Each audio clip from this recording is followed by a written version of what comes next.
From physical objects to subtle objects, all can be observed. The sense of self, I,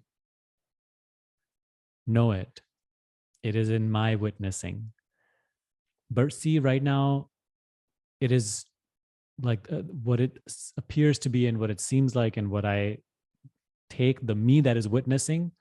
I keep taking the me that is witnessing to be the person that I am. But the person itself is witnessed by the sense of self. And the sense of self is not complicated, it's just I. And again, that we always talk about, right? How I am, it's not anything you can look and find in your experience.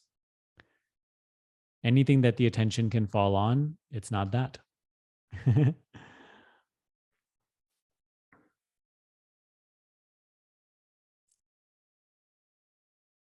Mind can talk about it, but it cannot grasp, because again, the mind is also in its seeing.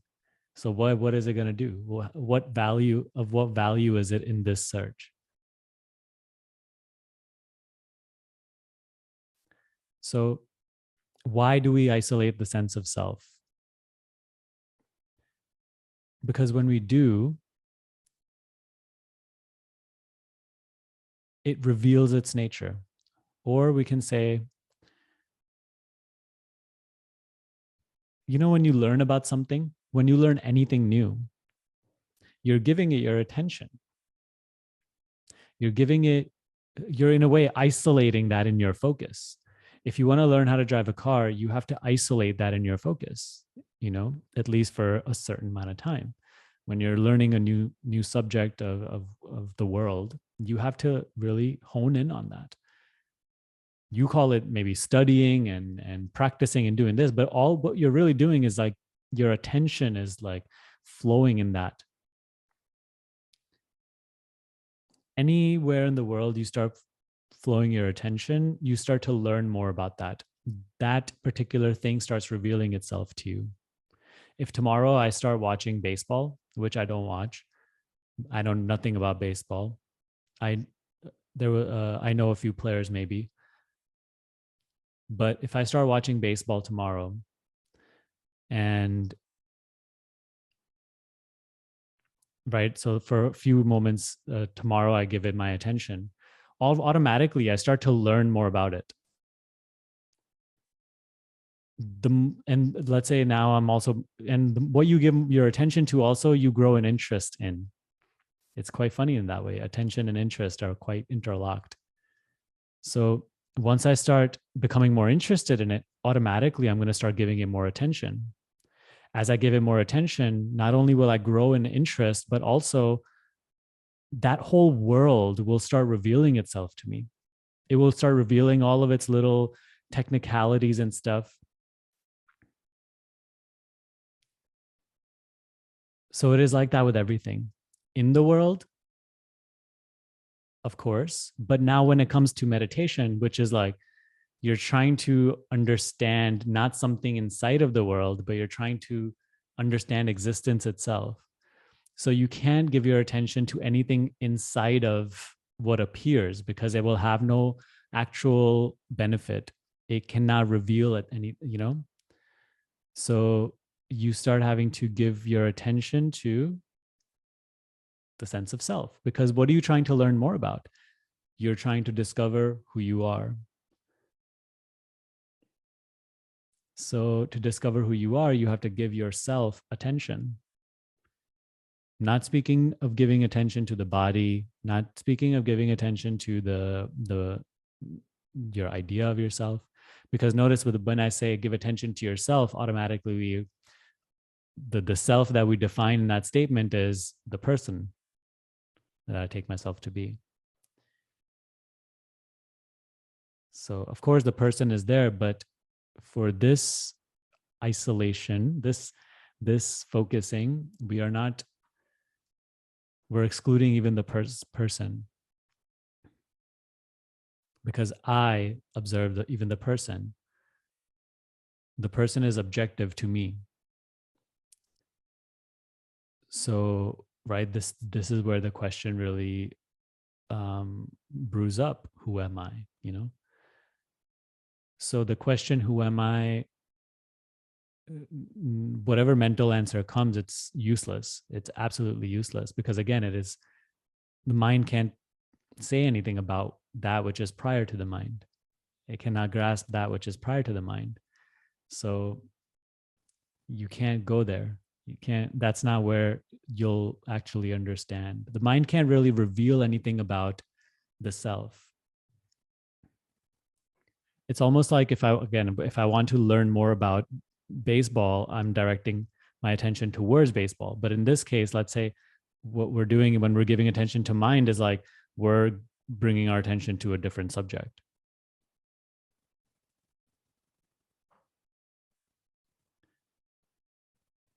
So what it requires us to do is isolating our sense of self, isolating what you inherently, at the heart of your experience, is I, me, myself.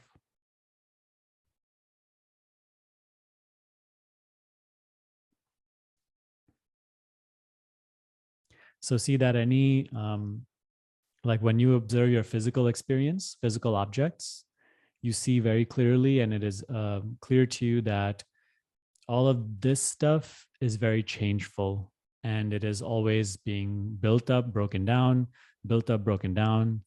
The same materials are just all constant. Creation is just like, constant recycling of all of these like materials. Like everything is just being broken up and down. Everything's going, the forms are changing, that is very clear to us. There's not a sense of self being attributed necessarily to the particular objects that we see, like this glass of water or something else.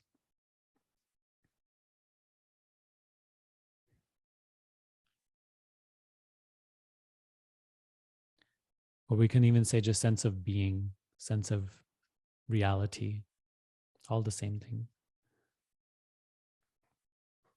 The challenge comes, I know, when we come to the body, of course, because it is an intimate experience, and it appears that we control this. It is me controlling it. It is me doing it. I am this. That is the conditioning. So of course, the illusion is strong. The appearance is strong. That is why it is even worthwhile.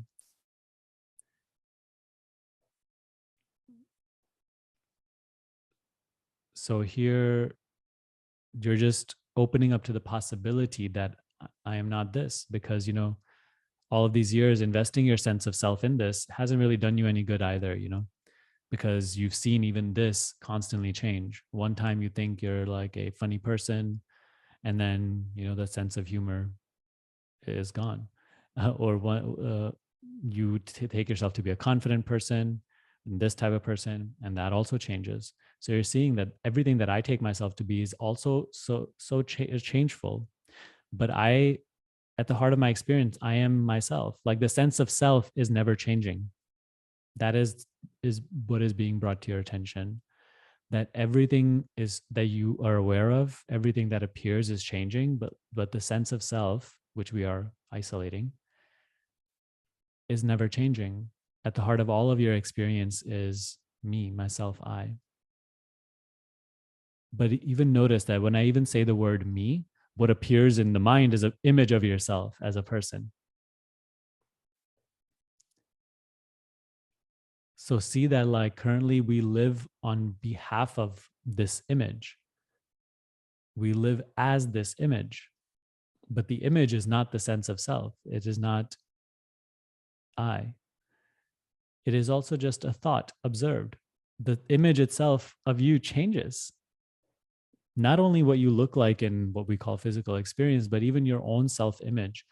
Because you may look a certain way, but your self-image is totally different, and how others perceive you is totally different. So even not only your appearance, but even your your self-image changes. And what observes this is the self that you are observes even the sense of the self-image changing.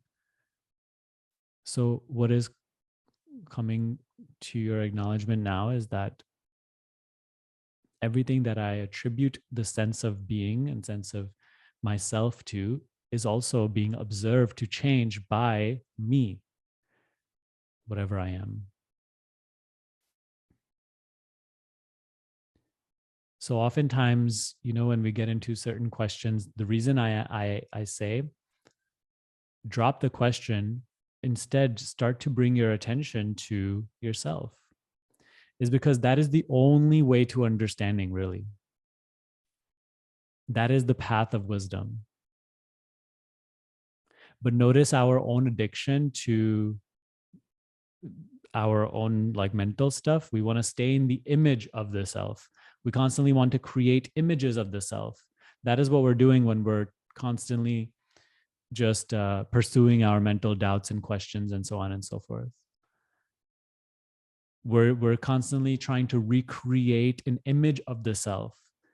We're trying to create a structure, a system through which we can understand the self. And it's of no use,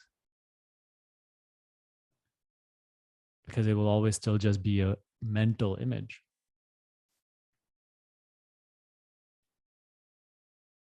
So actually, one of the greatest accelerators of meditation is, can you relinquish your own attachment to these pursuits, these doubts, these, and it's not like, oh, you do nothing about it, but you are very observant of your mental space.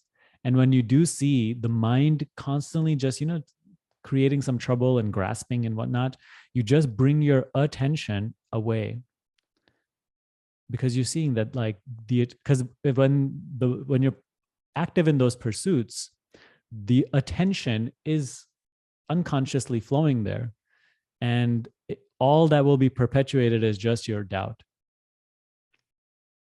So now you're taking your attention away. You can't shun the mind, you can't stop the mind. You can only take your attention away. That is your only capital here, your attention.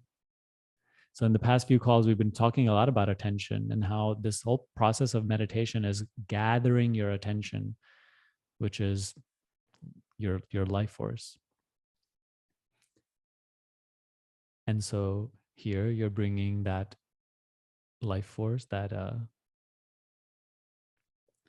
focused beam of light, your attention to yourself.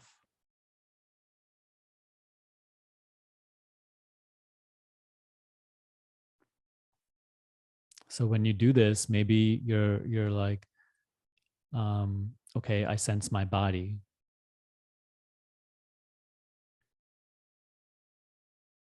But please acknowledge that the body is also something I observe, that I see. And on the bare sensate level is just a bunch of sensations. We can call it a body and stuff and label it, but for the purpose of this meditation, this guidance, you don't even go that far, and you have this capacity. You just have to be a little like diligent in that, Acknowledge that when you're just observing the body prior to the label body, in the field of your experience, it is just sensations that I see.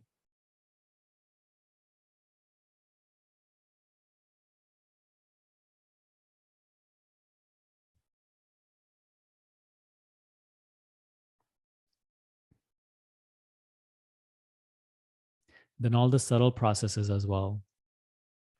You may say that when I try to do this, I just start thinking a lot. And notice how currently the sense of being, the sense of reality, the sense of self is so mixed with phenomena. It is so mixed with the thinking. It is so mixed with the feeling. It is so mixed with the sensing.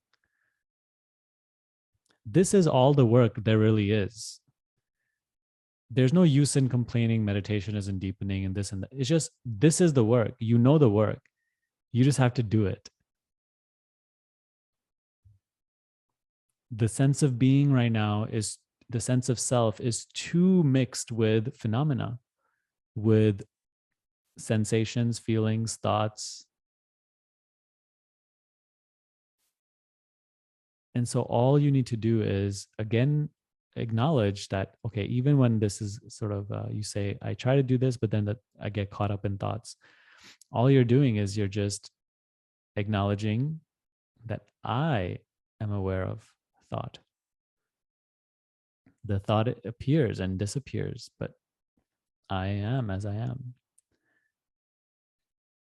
And just in that acknowledgement, let the thought drop off. Don't be interested in it, right? As soon as the interest collapse, the thought will collapse as well. And you just bring your attention to the I that is aware of the thought, which is me. It's nowhere else over there. It's not anything complicated. It's just that which is aware, me, myself.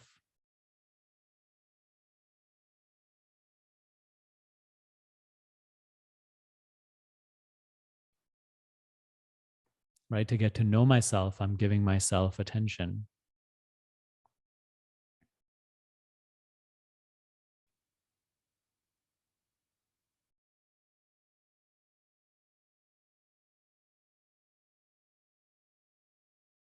If the mind keeps jumping around saying, oh, is this it? Or is this, am I doing this right? Just let, again, like you can't grasp this from that viewpoint. Notice the moment the mind arises, it robs your sense of self. It once again puts you under the spell that you are the mind. It becomes the subject. It becomes I. Snap out of it. And you just once again acknowledge that I see the thought. So in just that very seeing, let it drop off. Drop your interest in, oh, am I doing this right? Or is this it? Because that is the veil. That will remain to be the veil. So just bring your attention away. Become totally clear and empty. Have no interest in anything that appears in the mind, saying anything. If you're not interested, how could it hold you down? It cannot.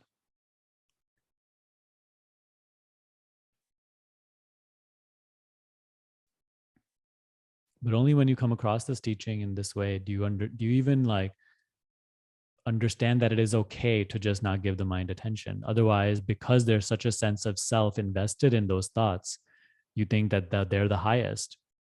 And actually, throughout this teaching, we try so hard to protect the mind.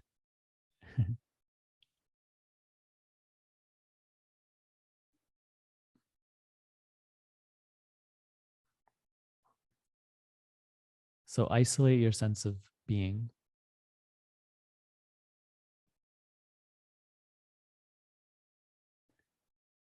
Acknowledge the sense of reality, the sense of self that is here very, very vividly.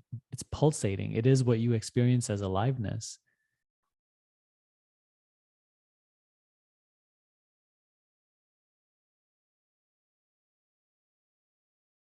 Everything you can point to and say, this is this and this is that, and everything that you are aware of is not that.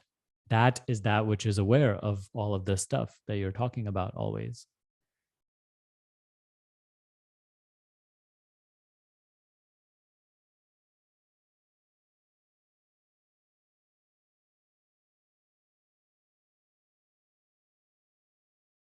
We've talked about the Buddhist teaching a couple of times that asks you to observe your experience as notice all phenomena, pretty much anything that appears and disappears, anything that comes and goes, anything you are aware of, including the sensations of your body, including the subtle thoughts, subtle sensations, subtle feelings, along with the experience of the world. Anything you are aware of, all phenomena, is observe it that it's changing.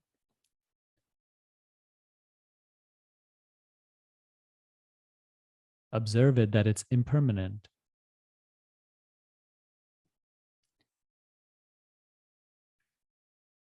And observe that there's no self in it.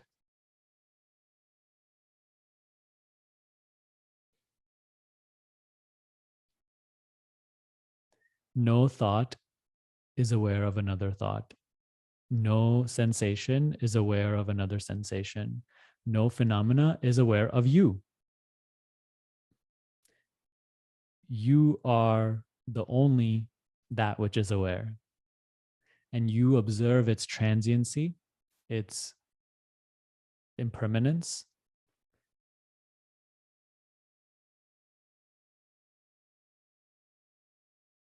So that is what we're acknowledging in this.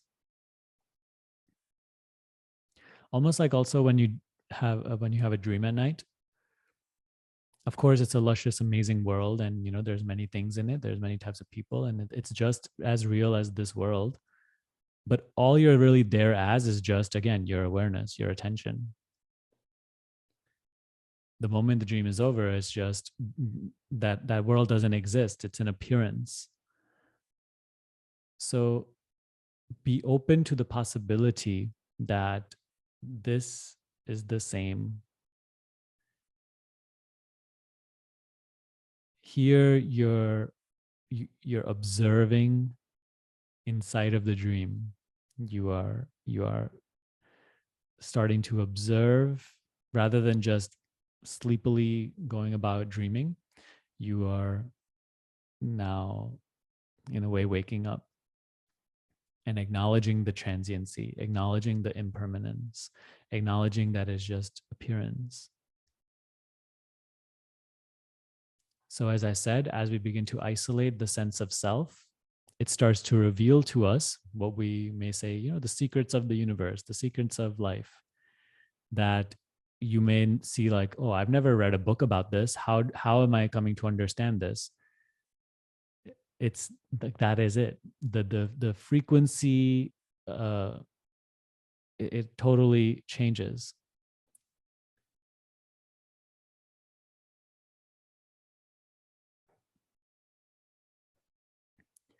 Even right now, when we begin this practice, of course the world seems so solid, and so it seems more real than me, and it appears that it's this way. So our conditioning is the worldview in which we live, and that conditioning is very strong when we begin this practice. But just by learning to isolate the sense of self and it revealing to us how things actually are, who I actually am,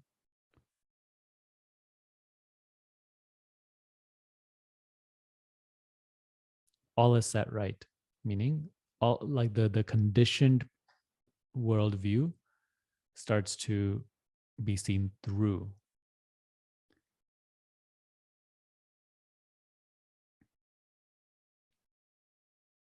Wisdom is not an informational knowledge about the world. It is this sort of intuitive intelligence, understanding of how things are rather than how they appear to be. And the path to wisdom is meditation. So two ways, right? As I shared on it recently on a call.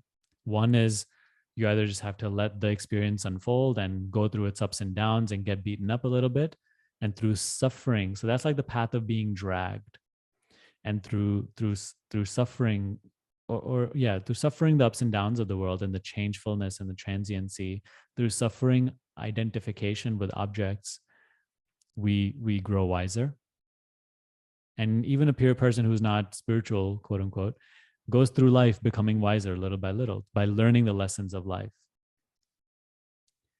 Whereas the path of meditation is, uh, we can call it the expedited path. It is just learning to isolate the sense of self. And through your own observation, your correct awareness, wisdom brews up, it develops. Observe that there is an aliveness here. And it's not separate from the sense of self, right? You feel you're alive. I'm here. I am. The sense of self is that which is aware of your experience, which is aware of the appearance, which is aware of the sensation, which is aware of the thought,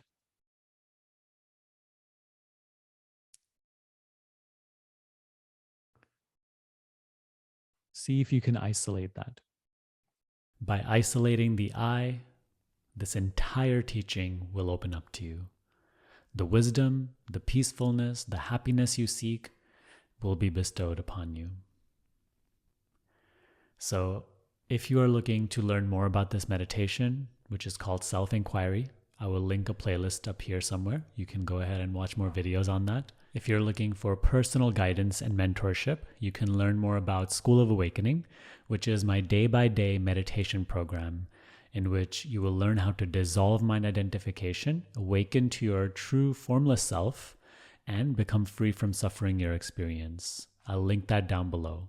I also have many free resources that you can take advantage of that I'll also link down below that will greatly help you with your practice.